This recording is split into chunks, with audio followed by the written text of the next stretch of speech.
is that you are giving subsidized fertilizer, and I wanted to know the reason why. Thank you. You want to know why you are a priority? Or why you are not? That's not the Why you are not, okay. Yeah, why we are not the priority counties. Thank you, Pauline.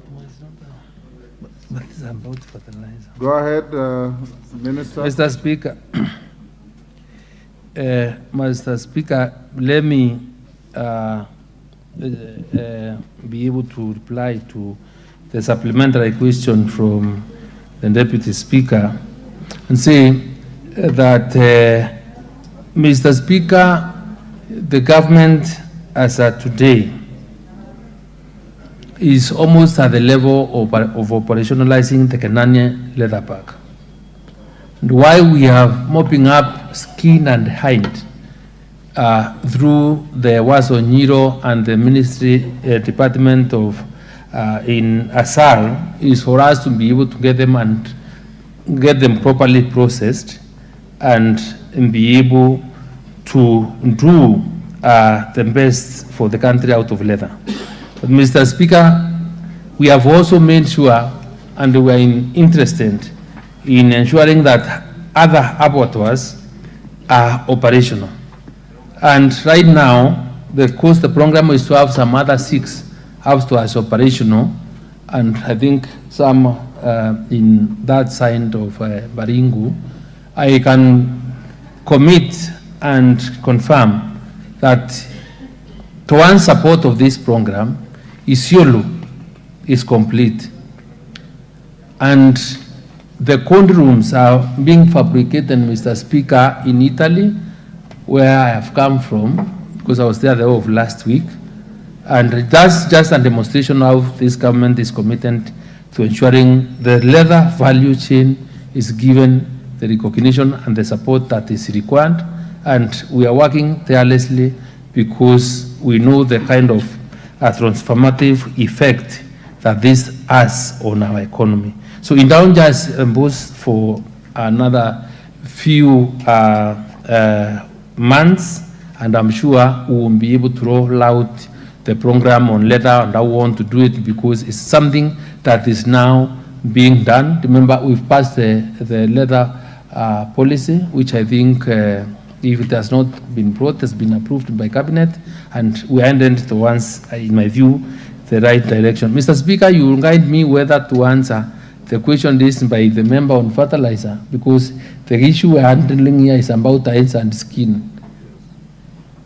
Generally, if as a minister you must be having facts about your ministry at your fingertips, if you have the facts, you can answer the honorable member.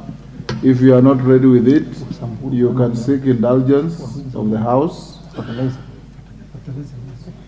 Mr. Speaker, the question was very simple. Why is Samburu County not on your priority list in giving out subsidized fertilizer? If it is, you say it is. If it isn't, explain. Mr. Speaker, in the course of answering these questions, I will be able to respond more appropriately because there's a question that on matters related to fertilizer from the member for Bori. So let me gather the information more, but I know out of the 41 counties that we've been distributing fertilizer and there's a subsidy program, Samburu is one of the counties that we've been able to take fertilizer. So in the intervening period, I will be able to give the quantities of the fertilizer that were there and the number of farmers that were registered in Samburu, because one of the criteria for the allocation of fertilizer was the number of registered farmers and the acreage that they were to apply the fertilizer. Thank you. We allow you to write to the honorable member and give her the details of what you are providing for Samburu. Next question, 224 of 2023, member for Teso North, Honorable Oku Kaunya. Number? Honorable Kaunya. Thank you. Thank you very much, Mr. Speaker, sir. Sorry. I think I've skipped one question. Honorable Kaunya, I'm sorry, I'll come to you shortly. Question 223. The Honorable Member for Keio South, Gideon Kimayo. Yeah. 1, 5, 6.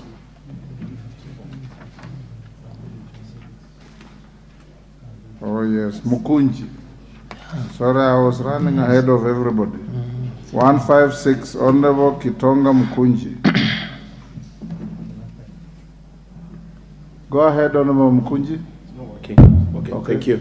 Use that. Honorable Speaker, I stand to ask this question on behalf of my people of Manyata constituency and also the farmers of macadamia nuts.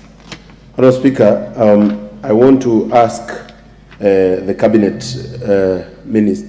Secretary for Agriculture and Livestock Development, and for the records, I'm Gitonga Mukunji because of the Minister, Member of Parliament, Manyata constituency. Could the Cabinet Secretary explain the steps that have been put in place to protect macadamia farmers from poor pricing and to improve market prices for macadamia nuts in the country? Thank you, Honorable Speaker. Minister. Thank you, Mr. Speaker. Mr. Speaker, to address the problem of poor macadamia prices, and of course recognizing that the prices are quite low. But first, Mr. Speaker, we are trying to come up and develop macadamia grading guidelines so that farmers are able to grade their macadamia in line with the requirements in terms of quality, so that they are able to gain maximum out of the macadamia they produce. So we are developing guidelines so that this is being, so that we are able to achieve this objective. Mr. Speaker, we are also collaborating with the macadamia and growing county governments so that we are able to develop the proper harvesting calendars for the periods that maturity, because maturity of macadamia takes place in different ecological zones, in different times, so that quality is not compromised, and to ensure the county maintains a market share and attracts better prices internationally. Mr. Speaker, the ministry has also been carrying out value addition training targeted at the producer groups aimed at promoting product diversification, so that we are able to utilize the available nuts and reduce the over-reliance of import. So, Mr. Speaker, to once addressing this and recognizing the problem that we have, and our farmers having experienced this problem, and which has also been occasioned by the harvesting of immature nuts, and the Directorate of Horror and Crops, we've really given strict instructions to enforce the rules so that no macadamia that are not mature are available in the markets. And finally, Mr. Speaker, I personally, having discussed with members of my committee, because I oftenly consult with them to address the immediate problem that there is, and because of the ban of the export of in-shell macadamia, and by virtue of an application of the Crops Act 20, 9 companies to export the in-shell macadamia for a period of 3 months from the 17th of July 2023 to 16th October in order to mop up the excess nuts in the market at a price not less than 100, because that was the condition of giving out the license. And why this was necessary, Mr. Speaker, is because we understand the effects of the COVID-19 were real. Some of the export business went down for that particular period, and those people that bought macadamia and were in store were not able to sell. And since they were not able to sell, they have not been able to get more capital for them to buy the garden. So there is excess, some areas excess macadamia, and because there is no capital and because there is that excess, then the unscrupulous or the brokers and the cartels within that space are able to take advantage of that. So to release capital and to enable those people that have been this trained The reasoning was that we allow them to export, get money out of the export of the initial macadamia, accumulate enough capital, and then be able immediately to start buying macadamia at 100 shillings and above. And I'm happy to report and a meeting with two of the exporters today and people trading in macadamia that today the price of macadamia in some areas is going up to 70 shillings and 80. So I believe in another 1 month we will be able to now get to the 100 target. Thank you, Mr. Speaker. Yes, Kunji. Thank you, Honorable Speaker. I also want to thank the Minister for the answer. But, Honorable Speaker, this is not an issue we are engaging with the Minister at the first time. Honorable Speaker, I would like to know where he is on his public announcement that he is going to open export of raw macadamia, and now that he has said there are some companies, 5 companies he has licensed. I would like the Minister to state the names of the companies so that I can share that with my people and know where they can get good prices. I also want the Minister to help this House understand what is doing to protect the micro smallholder farmers, the growers, from the issue of brokers that he himself has mentioned, that is part of what is making the macadamia prices to always be low. And I would also like to hear from the Minister what he is doing in terms of research and development of macadamia nuts, sale, and so that we can have a competitive in terms of competitiveness in the world in the macadamia, and also on the issue of improvement in the local consumption of macadamia nut. Thank you, Honorable Speaker. Kamei. Thank you, Honorable Speaker. Let me be part of the joy riders that you're calling us to ask a question, not about the crop that has been mentioned, but the crops that are related with the same in terms of being grown by small-scale farmers. I'm concerned with sweet potatoes that are grown in some parts of Kericho, parts of Soin, Kipkelion, West, and Soka millet, which are grown in asal areas. My point is, what plans does the Minister has for these small-scale farmers in terms of the technical support and ready market for the same? Because our farmers, and especially the sweet potatoes, we see them in some markets outside the country, but the middlemen will always come to buy from them with low prices, yet the farmers put a lot of money in it, a lot of time, and their prices are very low. So may the Minister let us know the plans he has for such crops. Thank you, Honorable Speaker. Minister. Mr. Speaker, I have, Mukunji is saying that I have licensed 9 companies, not 5. I'm in consultation so that I'm able to get the full names, because I don't want to mislead the House, but I'm sure it's 9. If I was to mention, I will not remember all of them offhand, but we'll be able to, we can share the information. But I have licensed 9 companies. We'll be sharing with you the names of those companies. In terms of trying to protect the farmers, Mr. Speaker, and let me generally say, Mr. Speaker, when this, in the wisdom of this Parliament, passed the AFA Act and collapsed most of our crops into that institution, there are many directorates within AFA. There is the coffee, there is oil and the nuts, there is the cotton, the fiber. Mr. Speaker, why there is the feeling that many things have not been done right before? Mr. Speaker, up to now, I've also not been able to understand whether it was by design or by default.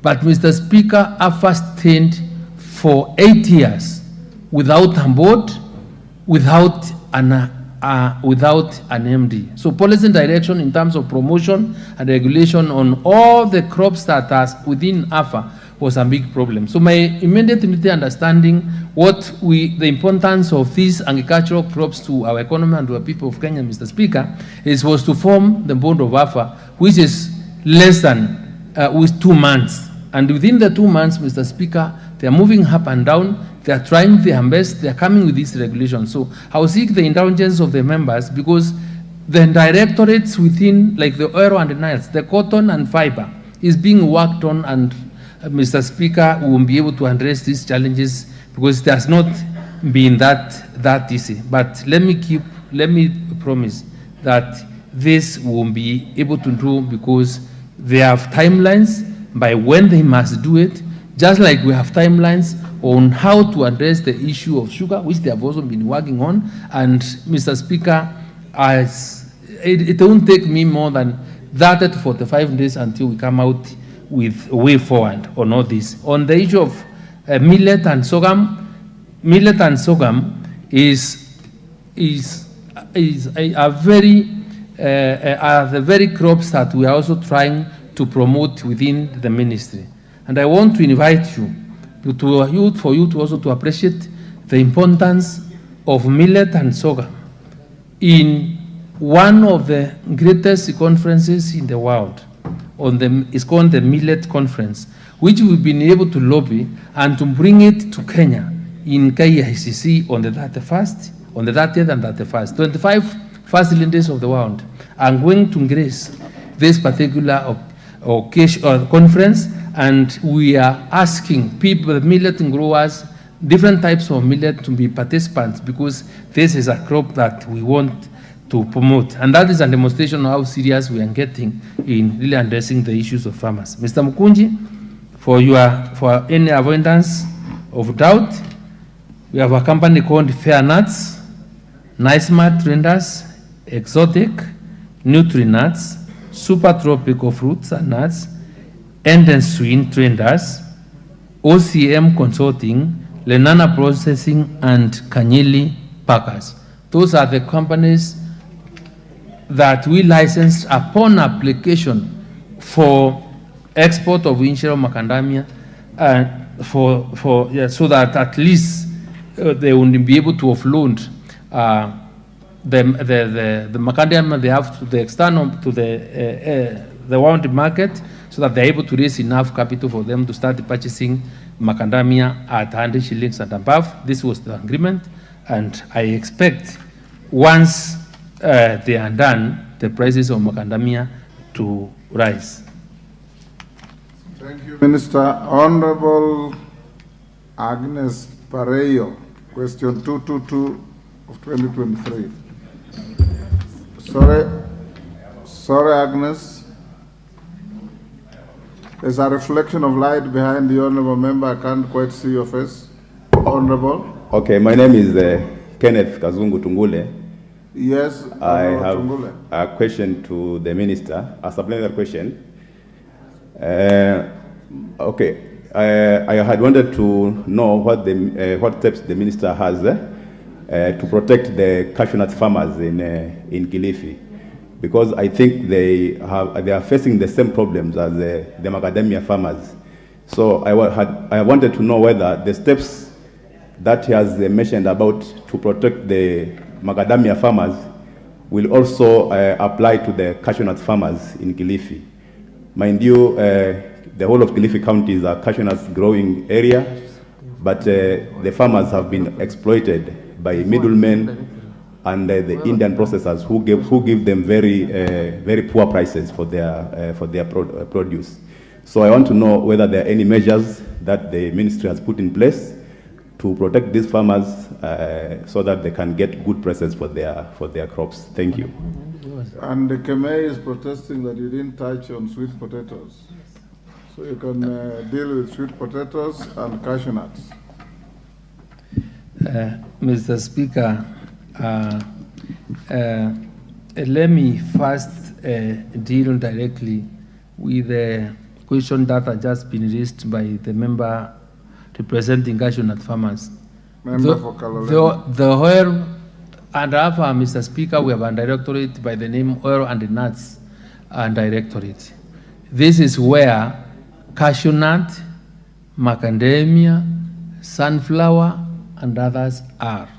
So the regulations and the measures we are putting in place are that are being proposed, or the guidelines coming out from being developed by this directorate will be able to take care of all the farmers that do edibles. And there is also a commitment and a direction that this particular here, because we really need to support the growth of edible oil crops, we have putting in money that will be able to support farmers from this region. There is clarification that I'm seeking for on how much we must do, and rest assured that the Kenya Kwanza government under William Ruto is committed to supporting the people of the coast. So we ask you to kindly partner with us, work together as a representative of the people. That's our interest. And as a person given the responsibility by the end of state to champion this cause, I am ready, willing, and available at any time if you want to consult me, or you want me to visit your area and tell me what you want us to do, engage the farmers. I have devolved the ministry from Clean House to our farmers, and that's why I'm permanently out. So I am ready. That's what we can. Mr. Speaker, I cannot exactly be able to pick out what these great ladies wanted to know about the sweet potatoes.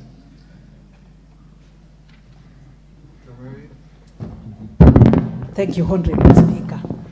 My question about the sweet potatoes is that it is grown in parts of Kericho, Soin, and Kipkelion West, but market is the issue. There is no ready market.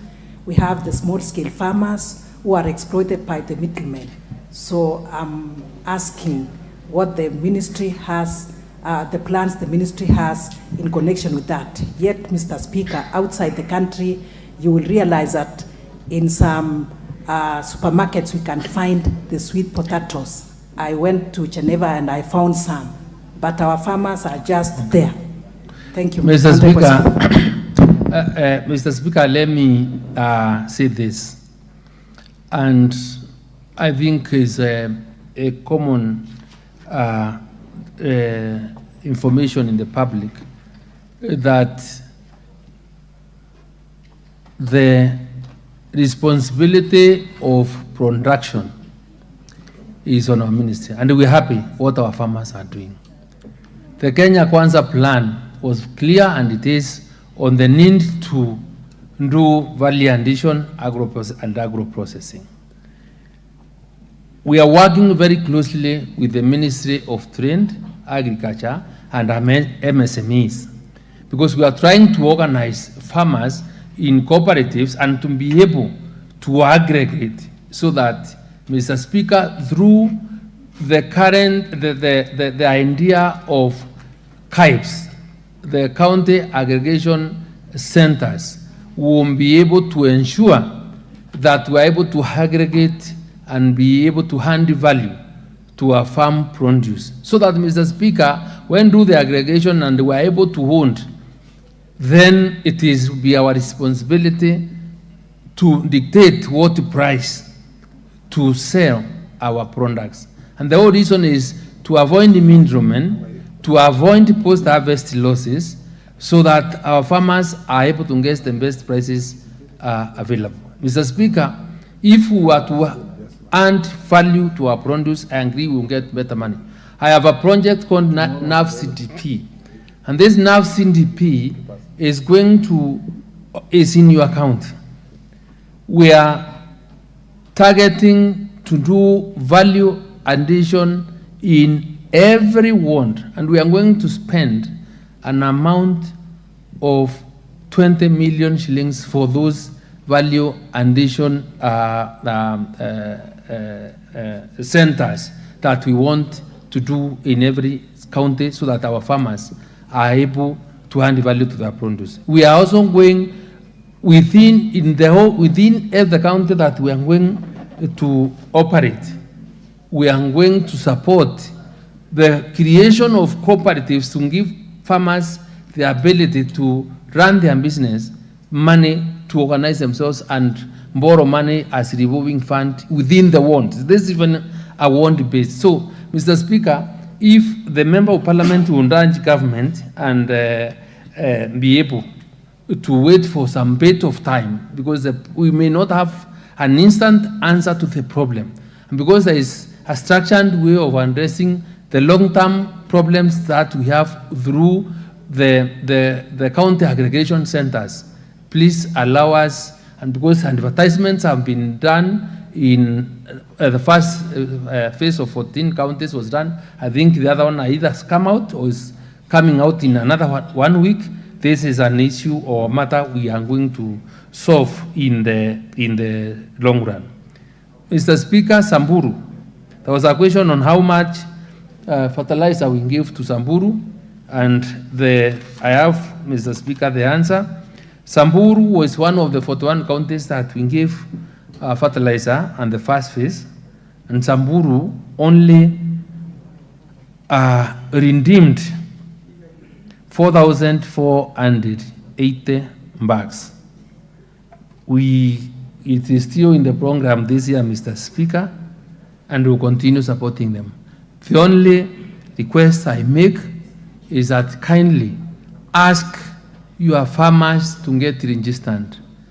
When you get your farmers registered, they will be able to get fertilizer, because we are not going to give fertilizer to anybody who is not within our farmers' data. So that could be the problem. So assist me. I am supporting, we are coming to support small irrigation schemes in Samburu. And one of the things I want us to partner is, once we started these small irrigation schemes, we want you to organize how to register farmers within those small irrigation schemes, so that I'm able to follow up and give them support for them to produce food and be able to see what best we can do to really optimize the allocation of money we are going to put into this, into your county, and be able to grow more food for ourselves, because we have serious potential. Thank you, Minister. Do you have the answer to Carol Omondi's question before I go to Agnes? Not yet, Mr. Not Speaker. yet. Agnes Pareyo, question 222.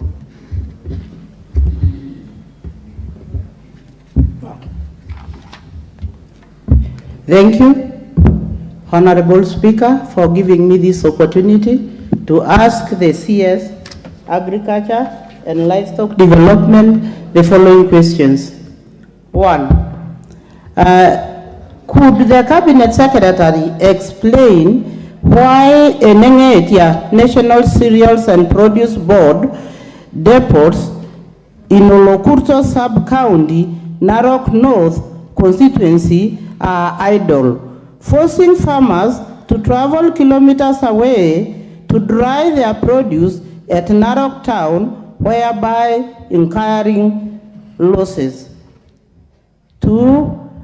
Could the Cabinet Secretary outline the efforts being put in place to revive the Nengetia depots in Narok North constituency? Could the Cabinet Secretary consider outsourcing the depots to private entities to run the facility for the benefits of the farmers? Thank you. Cabinet Secretary. Yeah, Mr. Speaker, the Nnational National Cereals and Produce Board depot is an old depot which was commissioned in 1978 and has still silos up to now and pins with a capacity of 55,000 bags of 90 kilograms, located 43.8 kilometers away from Narok town. And the depot is idle because, Mr. Speaker, of the nature and the nature of the old obsolete equipment that were installed. The depot, Mr. Speaker, does not have a grain dryer. and the depot is not connected to electricity. That is the reason, Mr. Speaker, is not being used. But, Mr. Speaker, we have put in place mechanisms to ensure that we revive this depot, and we are happy and lucky that recently the tarmac road to Enegitia is under construction and was tarmacked up to that place and is now easily accessible. And the National Cereals and Produce Board at the moment has applied for electric connection to the depot, and the application is being fast-tracked with Kenya Power and Lighting Company. Mr. Speaker, we want to tell the member that we have earmarked this facility for upgrade and a government-sponsored mechanization project. And since we appreciate the good work the farmers of this country are doing, and for those that have took the fertilizer, and considering that we must be properly prepared to mitigate loss during this harvest and to deal with the post-harvest losses, we have acquired, or will be able to provide, a mobile dryer to Enegitia, so that those farmers are not do not really travel to those that long distance to have their maize dried. Mr. Speaker, in terms of whether we want to outsource these depots to private entities or not, our response is as follows. Because we have been considering outsourcing depots to private entities, Enegitia is included, and the outsourcing is now, or we won't be guided by the National Cereals and Produce policy that guides leasing out of depots and other facilities to interested parties. And we have a profile of the silos. A profile of the silo was developed and shared with stakeholders in the green sector to partner with NSPB and use the facility for the benefit of the farmers on the ground. That's generally for whatever we are doing all over the country. But Mr. Speaker, let me say that right now, because of the expected bumper harvest, we are also looking or hiring extra silos or extra depots so that we are able to store enough maize. We are able to have dryers all over, and we are purchasing 100 dryers to deal to dry our maize during this season, Mr. Speaker, and I am sure we can better fast be able to utilize this government facility, because whatever was required for it to operate is something that we've done over 90%. Thank you, Mr. Speaker. Right. Agnes, you're satisfied? Thank you, Honorable Speaker. Yes, I want to thank the Cabinet Secretary for answering my questions, and then again bring to his attention that my constituency has 4 sub-counties. That is the Central and then Narok North. And Olokurto is situated in Narok North, where so many farmers are doing huge or large farming in wheat, barley, maize. And now it's a season that we need a dryer for the maize, because we have a lot of maize in that area. And I just want to thank you for saying that we are soon or considering reviving the stores. And it's not only about the stores, it's about, because the facility is big, there are shops there where you can be taking or supplying fertilizers to the farmers in Narok North, so that women can as well reach the fertilizers in a nearby place. Because the roads, the situation of the roads in Narok North, the roads are impassable. And when you take these fertilizers nearer to the people, so many people will benefit and they can be able to do farming easily. So I want to say thank you. And we are looking forward for the revival of the depots so that the farmers cannot be traveling long distances when they need fertilizers and when they want to dry their cereals. Thank you so much. Thank you, Agnes. That's a statement in appreciation. Next question, 223. Gideon Kimayo, member for Keyo South. Thank you, Mr. Speaker. I rise to answer the question 223 of 2023. Could the Cabinet Secretary explain why the cost of top-pressing CAN fertilizer prices remain relatively high despite the government subsidy program on fertilizers? Secondly, state the actual price of 50 kg bag of CAN top-dressing fertilizers charged by the National Cereals and Produce Board. Number 3, highlight the measures the government is taking to prevent skyrocketing of fertilizer prices occasioned by middlemen, and further state the measures government is pursuing to avail the fertilizers to farmers at appropriate time. Thank you, Mr. Speaker. Minister. Mr. Speaker, I beg to reply as follows. I'm aware that the market price of CN fertilizer is relatively high at an average price of 5,400 for a 50 kilogram bag. But however, the price is now lower compared to the price of 5,900 last year. The cost of top-dressing fertilizer CAN is high, Mr. Speaker, because government is not an importer of fertilizer. And finally, Mr. Speaker, the price of the imported CAN fertilizer is influenced by the free on-board price, the freight charges, the clearing, handling, and exchange rate fluctuations. Mr. Speaker,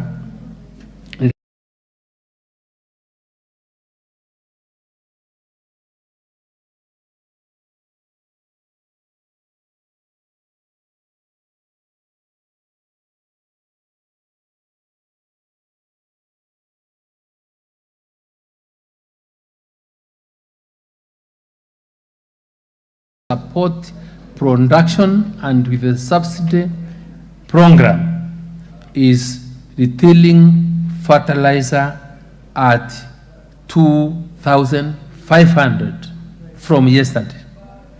It has been going for the 500, but from yesterday we started selling fertilizer at 2,500.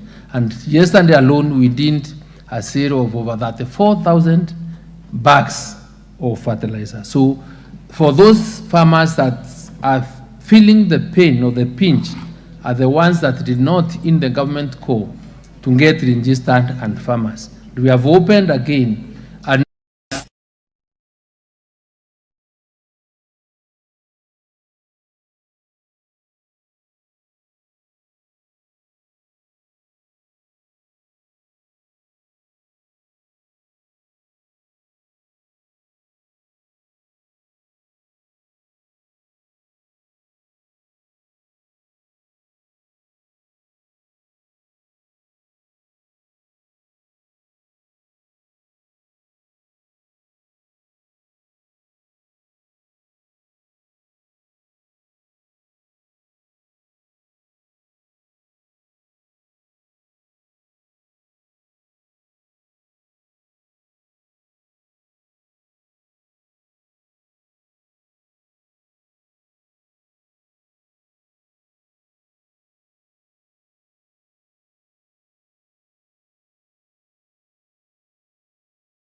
get fertilizer accessible to the farmers more closely in the course of time. But this is an exercise that we are working, because the Swedish government gave me support, and we are trying to map to register farmers more, to lay the proper infrastructure for use by the farmers.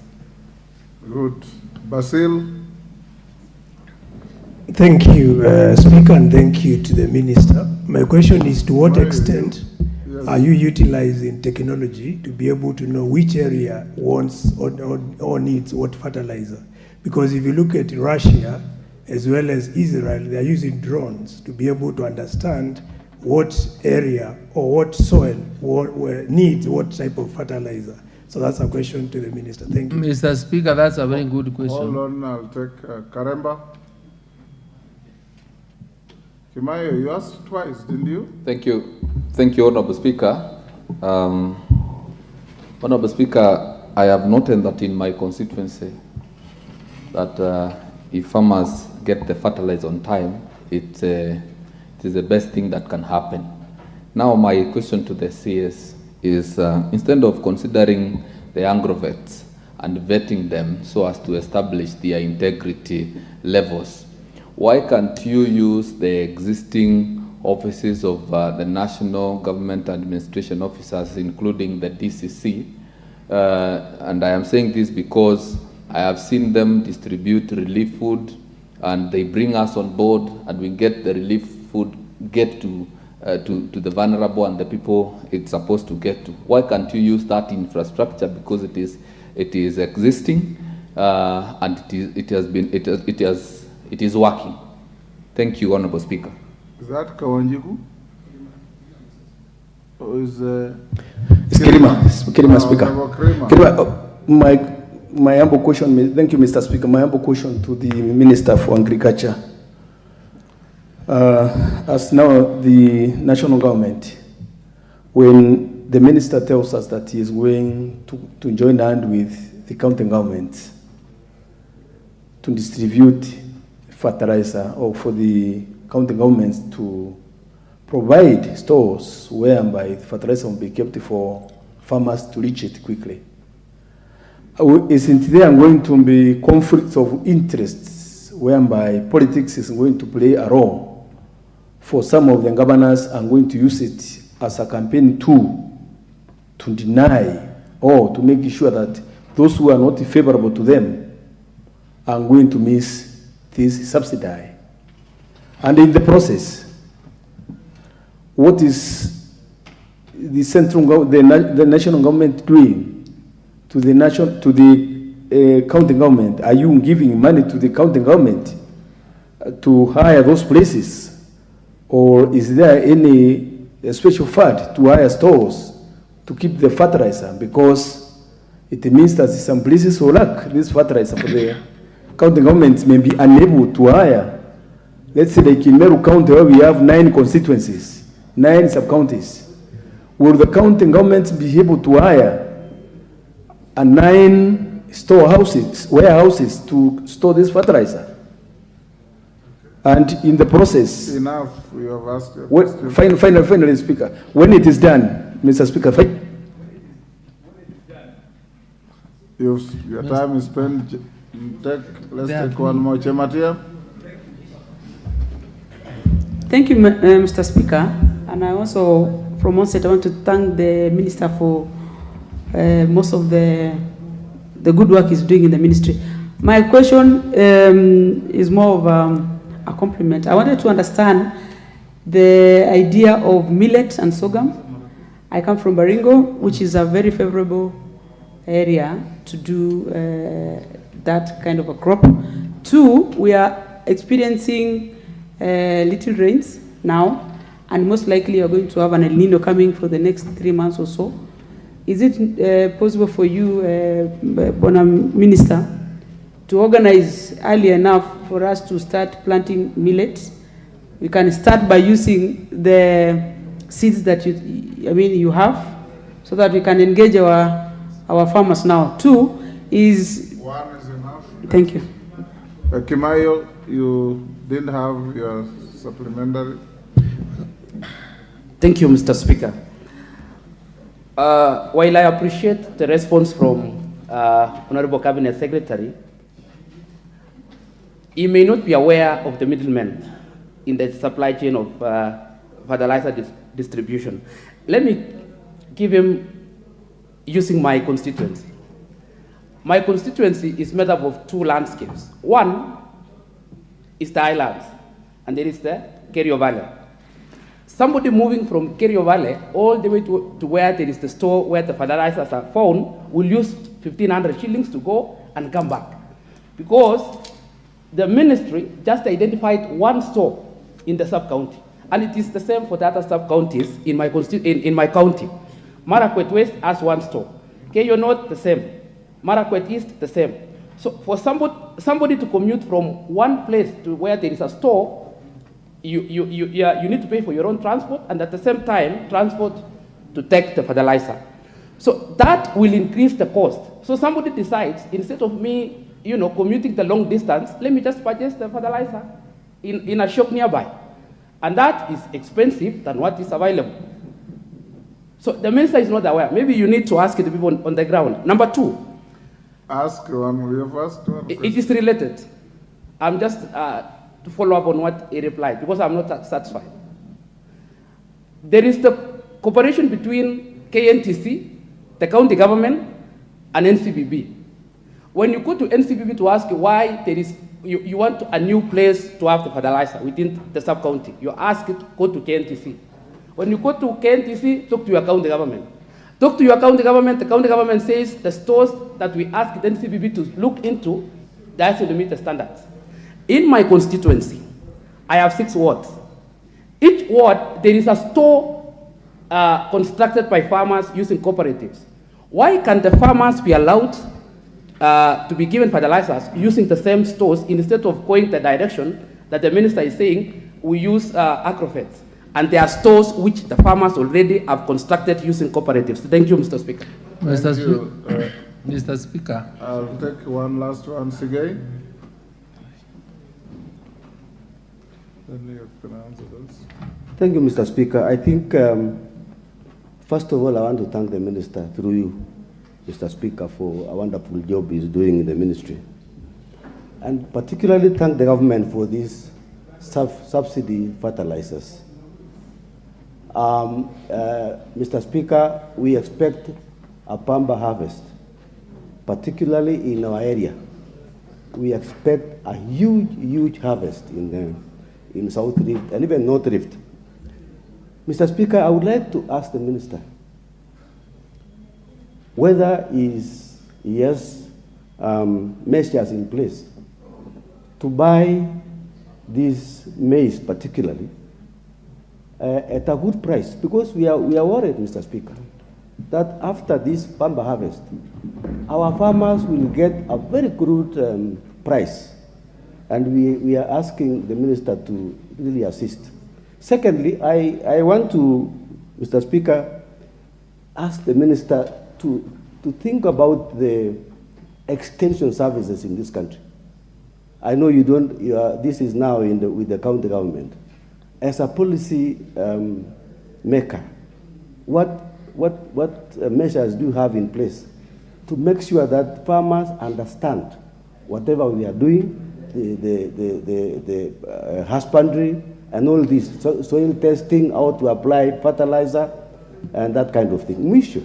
The last one, Mr. Speaker. Order, Honorable Sigay. Sorry, Mr. Speaker. I gave you an opportunity to ask one supplementary. Let me ask the last one, Mr. Speaker. No. The last one. Kigumo.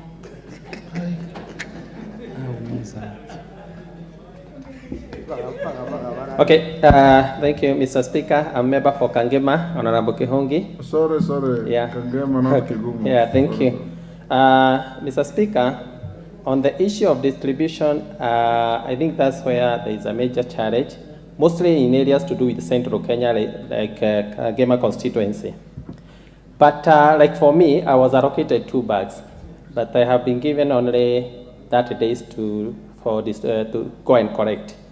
Mr. Speaker, I was thinking, as one member had put it, even though you have a plan to work with county government, we have also structures as a constituency and CDF. whereby you can just release a circular. You release a circular, maybe through the CDF board, whereby they can allow us to use the infrastructures like our vehicles, the GAO vehicles, they are all over in our constituencies, whereby when somebody pays, can now bring a receipt and we assist in distribution, because the only challenge is distribution. But we need a circular to support the payment and the use. Therefore, Mr. Speaker, I was asking if we can just use as a litigation measure, because we have only 1 month. But with that circular, some people are coming to us, Mr. Speaker, asking us, why don't you support us with your vehicle? But they cannot be able to use the CDF vehicle or the GOV vehicle unless now we can be able to support through a circular from the government. Thank you, Mr. Speaker. Minister, most of those questions are related and are on policy. You can combine them and tell the House what you are doing. Mr. Speaker, I want to be properly understood, because I did not say that we are using agrovets now.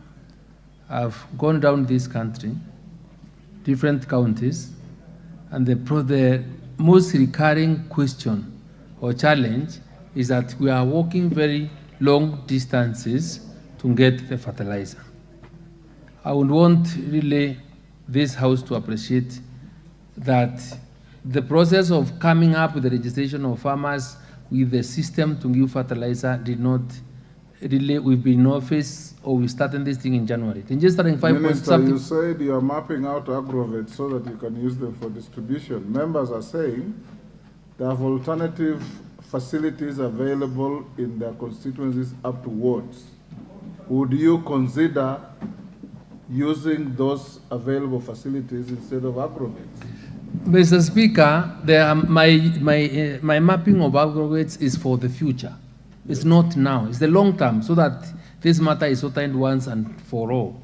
But now, because it is urgent to ease the problem of transport, is why we have worked out with the governors. Remember, it is, if we are to deal with the CDF for now, we will require certain mechanisms, because I don't think the CDF allows you to go and hire a store. The governors, by the nature of the devolved function of agriculture, we work very closely, and they have money. So they can easily pay a temporary store for 2 or 3 months, because it is not very expensive. And then I will just carry or hire a temporary staff and be able to give them the laptop or any other equipment that will be able to access our e-voucher system for them to redeem. Because I will not allow any fertilizer being given without going through the e-voucher system. It is out of this e-voucher system, I can tell you that we've now been able to give 3,200,000 and very specific numbers. So we don't want to run away, and because the commitment of government is to have all our services online, and this is what we must embrace and do. But in the fullness of time, we will be able to achieve a system whereby at a maximum of around 2 or 3 kilometers, you can go to the nearest agrovet and take your fertilizer through the redemption by use of the e-voucher. That's the long term. But for now, and having to or required to address the challenge of distance, that's why we have brought in the governors, and we have agreed with them on what we need to do, and the remaining period for us to get fertilizer is too short, because we want fertilizer on the ground and with the farmers before the end of next month. Mr. Speaker, a number of questions have been raised, but let me also mention that because of the good work the farmers have done, they will be appearing before the Delegated Legislation Committee, I don't know, next week, because out of the regulation through, we have brought in the request for approval of the strategic food reserve regulations, so that we are able to get enough money to buy. Government is committed, it's set aside money to buy the farmers the maize, and not only even buying, the government is buying 100 dryers, some mobile, to make sure that we minimize post-harvest losses, and these dryers will be available to the farmers so that the farmers are comfortable. Mr. Speaker, I also want to mention that I don't know, there is a member who has to why millet. Under FAO, this is the International Year of the Millet. And being the International Year of the Millet, and we are to do a lot of lobbying because FAO is promoting the growth of the different types of millets because of their nutritional value. We are to lobby and discuss with the others because it's an area we want people to embrace and get to know about to get the conference being held in Kenya. So it is out of lobbying, it is out of the recognition of how important millet is by FAO and being a strategic crop that is being promoted all over, that we have the millet conference here on the 31st, on the 30th, and 31st. And many ends of states are in support of this. August that first. There is a member of parliament, a member who asked whether governors will use this as a campaign tool. This will not be used, and I don't believe it will be used as a campaign tool. Because what we are saying is that the governors just provide us with the store. She's not the one to continue distributing. We are sending SMSs with the voucher numbers to every farmer that is registered to visit the store to go and pick. And for your information, as long as you are within the data system, our data system, even if you come from Kericho, and for example, you want to pick your fertilizer from Mombasa because you have another farm in Mombasa or in Kisumu, you can easily be able to access fertilizer from any part of the country. So it will be the decision of the farmer where to pick, but we have brought in the members of the leaders of the county governments for convenience. Why aren't we using the Ngao infrastructure to provide, to give the fertilizer? This came from, I think, Karemba. The cost implications, however much I appreciate what the Ngao has done, because they really supported me in the registration of farmers and the good work they have done. Remember, they are very well spread, but we really do not have that finance.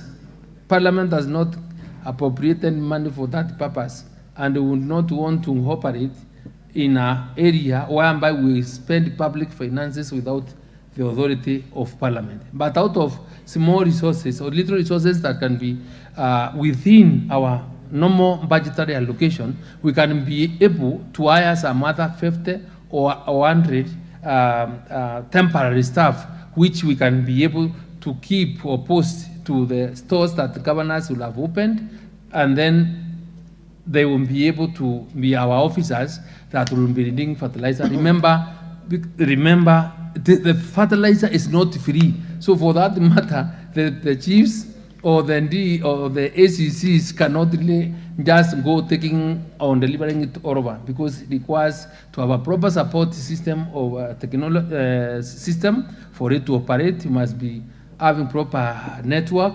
And I think I answered it together with the gentleman who asked whether we are using technology. Whatever we are doing in the distribution of fertilizer is we are leveraging on technology, and that is why we are not getting in contact with very many people. It's the farmer who gets his information and goes at a time when he wants, redeems it from anywhere. So this technology that is we are appreciating here, and what is really assisting us. I don't think the distance I've covered, or now we want to cover the distance. Mr. Sigei, this is something to do with the extension service. And I think it's important for the members to listen on this one. We are very deliberate in ensuring that the extension service, because of the key nature of the transformation it can be able to bring into this sector, we are very committed to it. What we need and what we have to do, or tell you what we have done now. If you want to know, we have different applications in place already. that if you want to know what crop to plant in your constituency, we have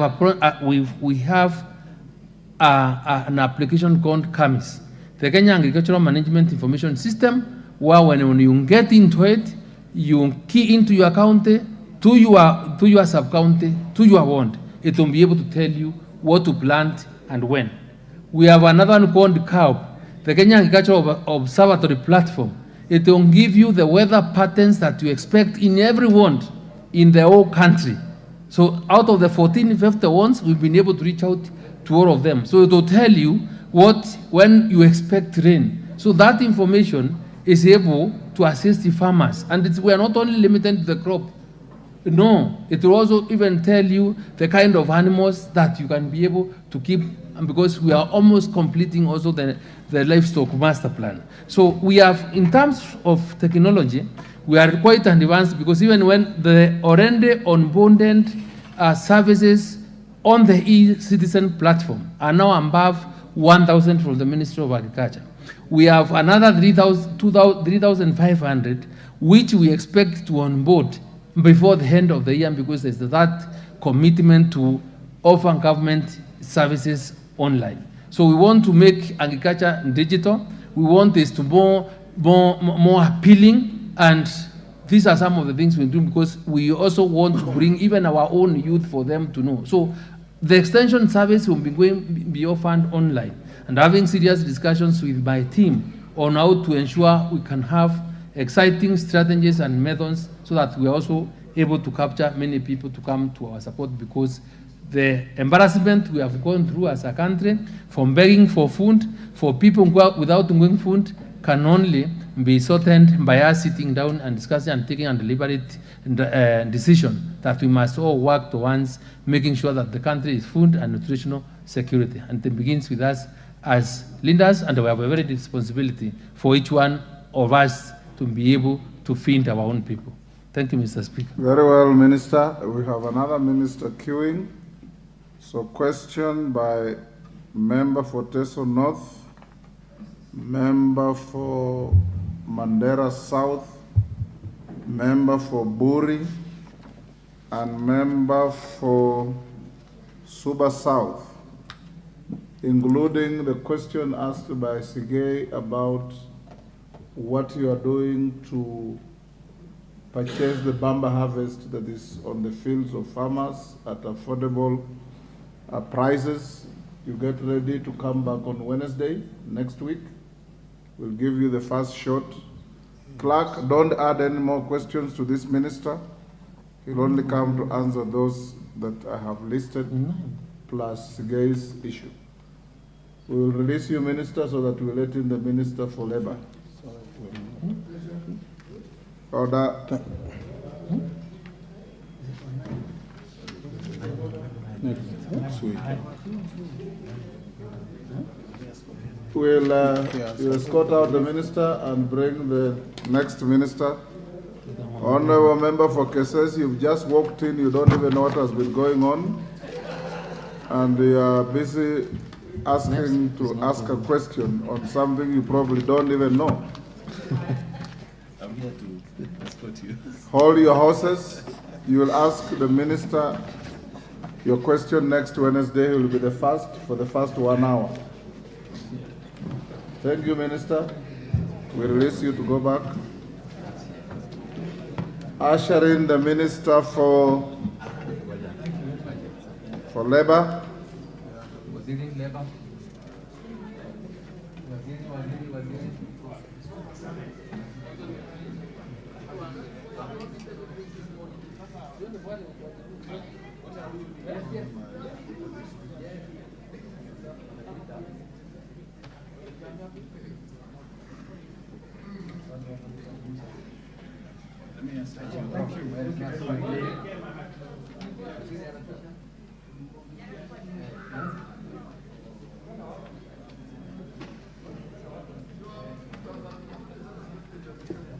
Where is the Minister for Labor and Social Protection?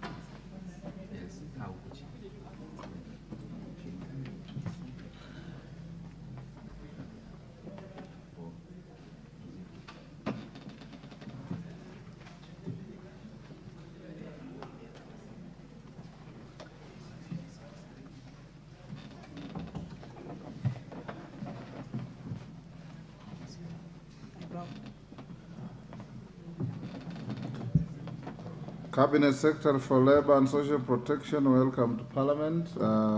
This is your opportunity to answer several questions listed to your ministry. 1, 2, 3, 4, 5, 6, 7, 8, 9, 10, 11, 12.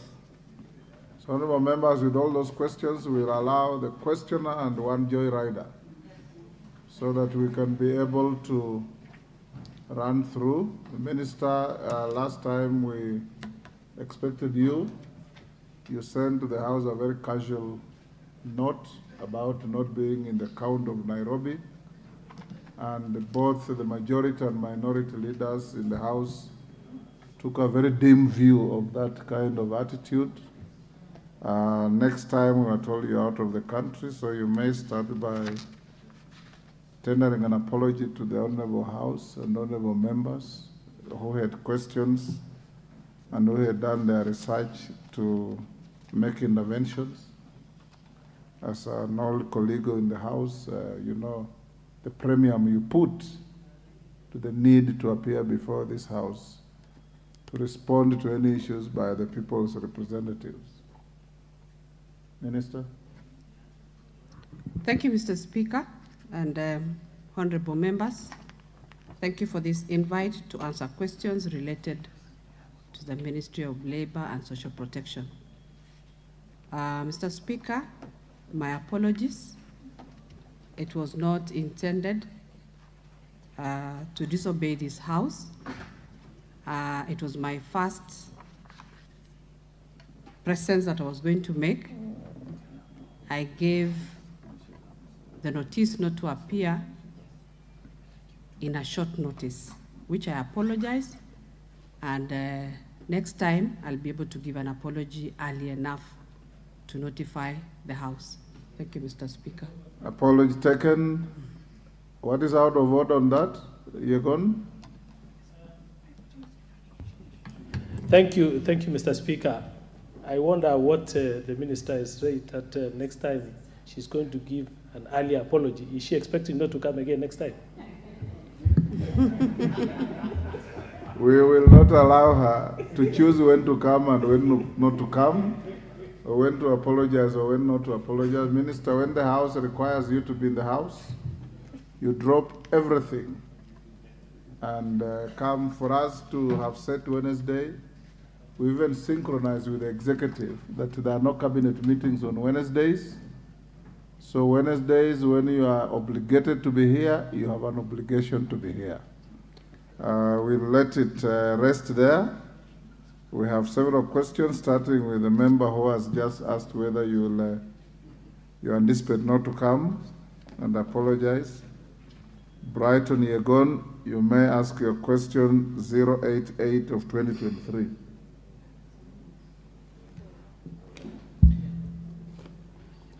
Okay, thank you very much, Mr. Speaker.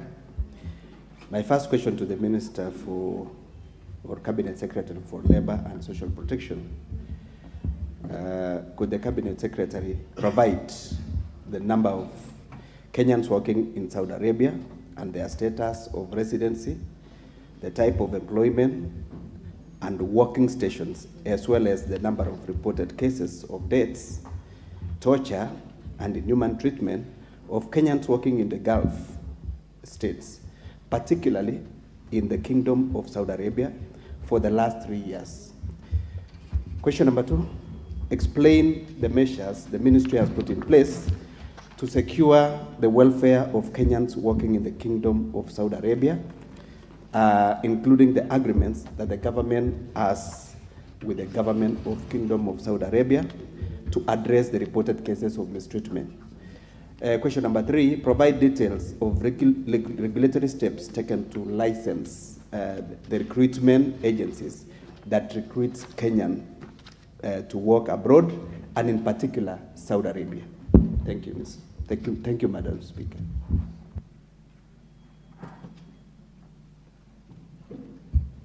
Okay, you may proceed to answer the question.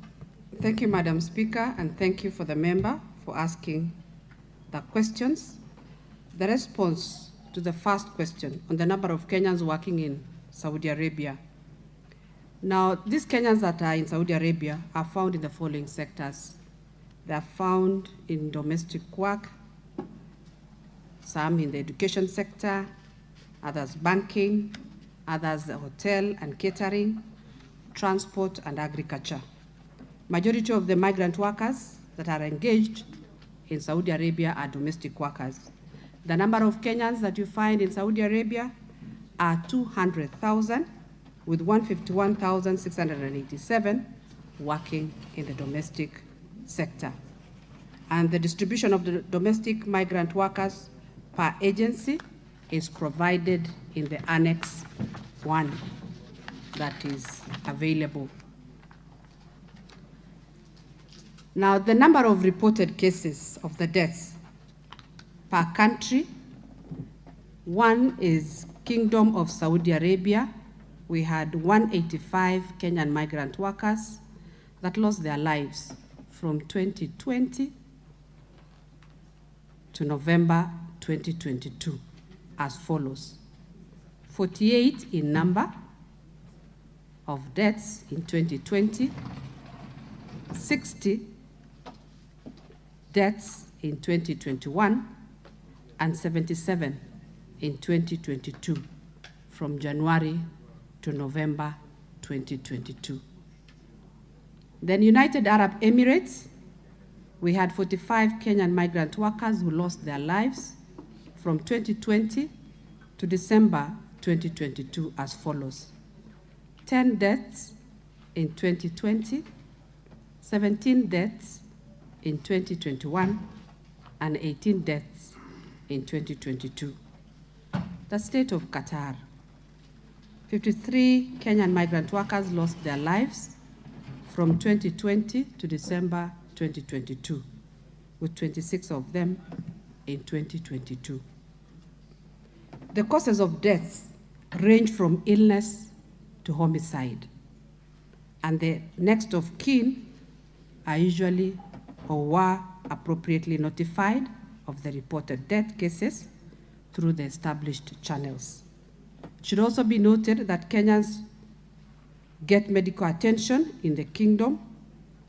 Their residency status should be legal, and those who have vacated their contracts or are known as runaways usually face a challenge in accessing health services.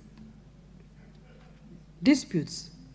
A total of 175 dispute cases were reported in the last 9 months in 2023. The conflict revolved around unpaid wages, change of employer, workload, exit after concluding employment contracts, medical treatment, injury, being held in the recruitment agencies, accommodation without being allocated employment, runaway employees, residency ID, travel documents, and irregular extension of contracts. Then we have a table there. A total of 121 cases were resolved following intervention through involving parties in conflict, and their Saudi authorities were necessary. A total of 97,173 Saudi riyals was subsequently recovered and paid to the respective parties. Second part of the question, to explain measures the ministry has put in place to secure welfare of Kenyans working in the Kingdom of Saudi. The ministry has followed or done the following measures to secure the welfare of Kenyan migrant workers in the Kingdom of Saudi. One is that the Kenya government and the Kingdom of Saudi Arabia signed a bilateral labor agreement on recruitment of domestic workers in May 2017. The BLA is being reviewed currently to address the emerging labor and employment issues, to enhance protection of the migrant workers, be able to do better terms and conditions of service, improve the terms of service, and enhance protection of these workers. a multi-agency technical committee with representation from the Ministry of Labor and Social Protection, Ministry of Foreign Affairs and Diaspora Affairs, and Office of the Attorney General have prepared amendments to the BLA, and the same has been submitted to the Kingdom of Saudi Arabia for consideration. Number two, the other measure taken by the ministry is that we have established a labor attaché office in Riyadh in the Kingdom of Saudi Arabia.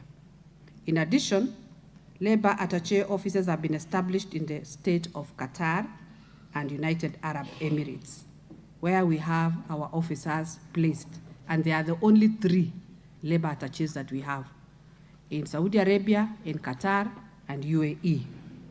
The labor attaché office, among other things, is mandated to source for employment opportunities, monitor the implementation of BLAs, and address the welfare of Kenyan migrant workers, including those who are in distress. However, there is need to establish additional labor attaché offices in these cities of Saudi Arabia: the city of Jeddah, Dammams, and Tabuk, including other key labor destination countries. The reason is to be able to have more attachés to be able to serve our Kenyan migrant workers out there. The few that we have are not enough. The 3 that we've put there are not enough. We need as many as 14 to be able to put them in those countries where we have the Kenyan migrant workers. Cabinet approved the establishment of 7 more labor attaché offices in February 2021. However, it is important for this House to note that this has been hampered by budgetary allocation. The other measure done by the ministry is, together with other stakeholders, we have developed a national policy on labor migration. The policy provides a framework for promotion of inclusive and sustainable development of the country through safe, orderly, and productive labor migration. The policy was presented to Cabinet in February 2023, where Cabinet directed certain amendments to the policy. The policy will be resubmitted to Cabinet within the next 3 weeks as per this document. But what I know is that it should be able to come within a week due to changes that have been made.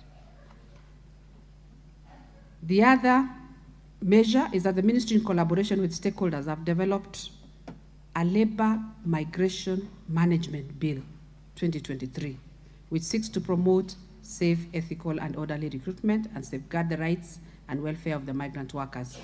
The bill has introduced additional clauses to make recruitment agencies more accountable and periodically report to the welfare of the migrant workers recruited.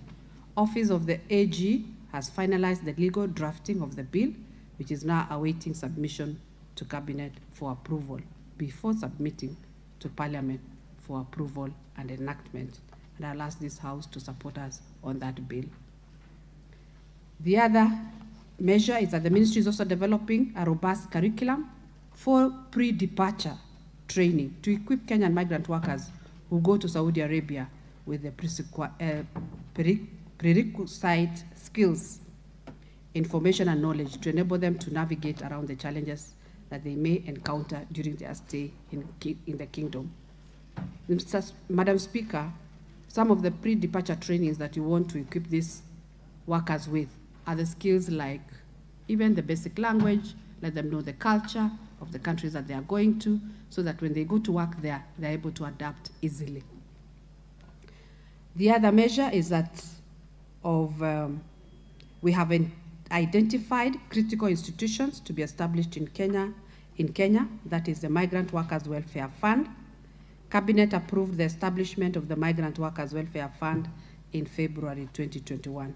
This fund is also provided under the Executive Order number 1 of 2023, and the main objective of the fund is to be able to provide protection, welfare, and assistance to the Kenyan migrant worker out there. The National Treasury and the Office of the Attorney General have approved the establishment of the fund under the Act of Parliament. the ministry, with support of ILO, the International Labour Organization, has carried benchmarking study covering 4 countries where such funds have been put to use, like the Philippines, Vietnam, Nepal, and Sri Lanka, to inform the process of designing and establishing a migrant workers welfare fund in Kenya. A multi-agency technical committee to steer the process of establishment of the fund has also been constituted.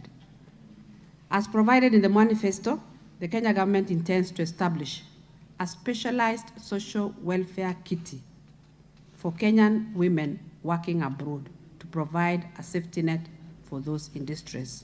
And as a ministry, we have developed a framework to facilitate portability of knowledge, skills, innovation, and technical resources available in the diaspora for national development. Then lastly, the ministry, with the support of ILO, is working towards establishment of a return and reintegration program that will enable migrant workers participate in national development while abroad and upon their return. A migrant resource center has been put to use at National Employment Authority to offer redress to returnees. The return and reintegration program will focus on welfare assistance, such as psychosocial counseling, legal assistance to distressed migrant workers, labor market information, employment facilitation services, skills upgrading, saving and investment opportunities, business and enterprise development, and provision of information on health assistance referral. The other question was to provide regulatory steps taken to license recruitment agencies. The ministry has established an elaborate mechanism for licensing and regulating private employment agencies. This system has enabled the ministry to root out rogue recruitment agencies. There is an inter-ministerial vetting committee with representation from key government agencies that was established to vet all the private employment agencies in the country. The Ministry of Labor chairs the committee, and it comprises of representatives from ministries responsible for immigration, labor, security, foreign affairs, and the Office of the Attorney General. The list of recruitment agencies can be found on the attached Appendix 3.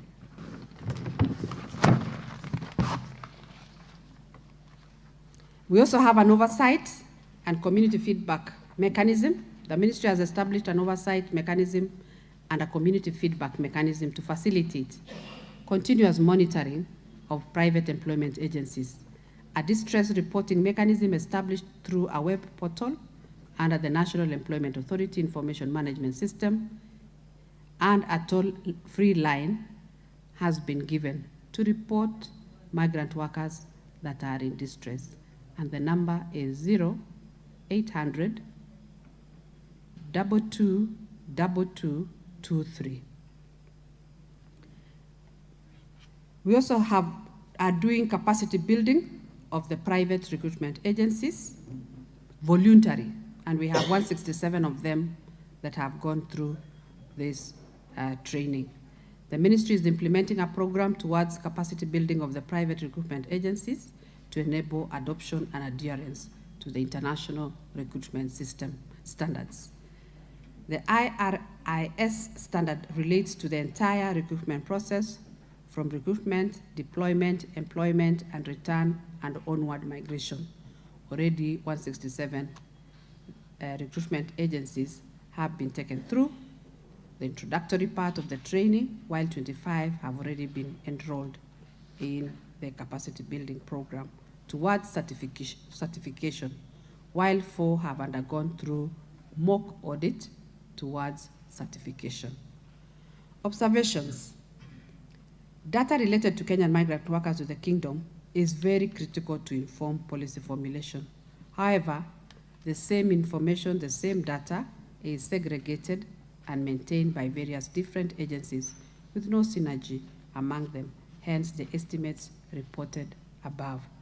It would be prudent for all migrant workers to the Kingdom of Saudi Arabia to be obligated to record their entry with the embassy, to develop a database to inform policy and collect the necessary details that can help prompt intervention to the multitude of grievances received.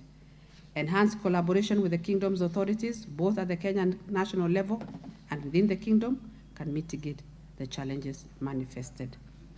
The vastness of the Kingdom of Saudi Arabia and the presence of Kenyan migrant workers throughout the Kingdom calls for enhanced consular services of the Labour Attaché Office and possible presence in the key cities of the Kingdom. Thank you, Madam Speaker.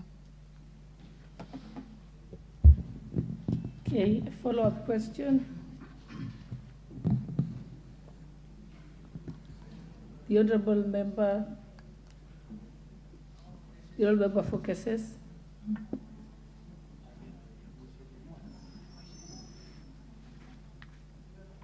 Hold on, it seems like the owner of the question wants to ask a follow-up first.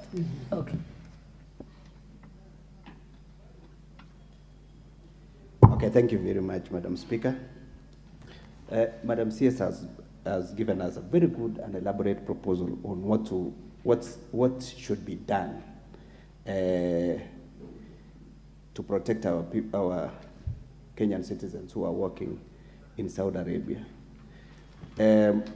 We have more than 200,000 Kenyan citizens working in Saudi Arabia, and as you've seen, 185 Kenyans died in the last 2 years. And there are a number of measures that the CS has put in place. But until then, would we be able to say Saudi Arabia is a safe destination as at now? Because you've given us a very elaborate measures that if put in place, it will be able to ensure safety of our people in Saudi Arabia. But as at now, the more than 200,000 who are there, how safe are they? Thank you, Madam Speaker, and thank you, Honourable Member, for that question. I would want to say, as at now, the situation in Saudi Arabia is better. Why? Because we have engaged government to government. I have engaged at my level with the Labour Minister of Saudi Arabia, and we are putting in place some of these measures that I have mentioned. For example, I have said we are doing the Labour Migration Management Bill to be able to manage some of these recruitment agencies that pick or are doing rogue activities. Some of these workers that go to Saudi Arabia do not go through the right channels. Some of them go through the visitor's visa. When they arrive in Saudi Arabia and 3 months is over, the visa is over, they now turn to want to look for jobs. And I have said without the documents, it is a challenge to live within that region. So mine is to say that going forward, we are going to manage the movement of these workers out of Kenya to Saudi Arabia. We are going to even manage at a higher level. And I'm sure the heads of states will also meet. But that interaction was very important, and note that I was the first Minister of Labor to visit Saudi Arabia. Those Kenyans have been there at the masses of other people. No one had followed them. And I think that going was good. We have fewer cases now. I'm not saying we have stamped out all the cases. I have said we need more labor attaches to be able to manage the many Kenyans that are there. Thank you, Madam Speaker. Yeah, allow member for cases. Just one question. Thank you so much, Madam Speaker, for this opportunity, and allow me first to applaud the CS, Florence Bore, for the good steps you've taken. And even before I ask a question, probably not to reduce you back to what you've already said, but rather Kenyans are keen and are following these proceedings. I don't know part of your discussion whether there are some steps you've already taken through the government of Saudi Arabia to be able to identify the Kenyans who are there and make some communique to the residents of Saudi Arabia, the employers per se, to ensure that the conditions of Kenyans working there are taken in a humane way, because most of the information we are getting, it looks like the treatment is not humane. Now, last question I would want to ask, probably that you are here and it's within your toolkit. I want to appreciate that you've already informed the Kenyans that you are commencing the exercise of releasing the last tranche of under social protection, the cash transfers to the elderly people. But down there, there are a lot of unanswered questions we receive from those who have just grown of age. They have celebrated their birthdays of 70th year. Yeah, Honorable Member, you're going to a different topic. It's not related to the question. That's a Joraita question, Madam Speaker, and since she is...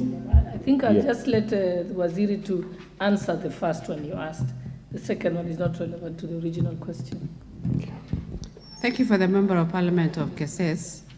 Just to answer you on the question, I have said I went in February. We were able to engage with the Minister of Labor of the Kingdom of Saudi Arabia. That discussion is still ongoing. We have not finished the business. We are doing step by step. During the course of this month, I'm meeting a body of recruitment agencies in Saudi Arabia. That body is referred to as CCRC. And part of that arrangement is to be able to ensure that we have our workers going there and working under safe conditions. So the engagement is continuous. Why it is continuous is because the BLA that was there, that was signed in 2021, was only for domestic workers. But the current BLA that we are reviewing, that we are working on, is to be able to enable other skilled labor from Kenya to go there, because the job market there is very big. And when I went there, I discovered that the Philippines have got 1 million Filipinos working in Saudi Arabia. As we're only talking about 200,000, we should be able to fight for that market, even us. Ours is just to be able to brand our Kenyan workers, who are very good. We have the NYS, we have the youths that have been graduating, we have many unemployed Kenyans, up to 5 million, and most of them are aged between 15 to 30 years. What are we going to do with those Kenyans that are looking for jobs? Let's look at the positive sides. Let's minimize the negative that we are getting, and let's ensure that we protect our workers. Of course, we are also going to benchmark with these other countries that have workers in this region. We've said the Philippines, there are very many there. I'm sure with the new developments in that country, we can still get space for our Kenyan youth. There is a new city that is coming up called Neom. They need workers, they need security, they need people to work in the construction industry, they need drivers. The job orders are many. And the other day, one of the companies from the Kingdom of Saudi Arabia gave us a job order of 10,000 Kenyan workers, which we should provide by looking at the skills that we have, and we ensure that we also don't deny our country with certain skills that we need. Thank you, Madam Speaker.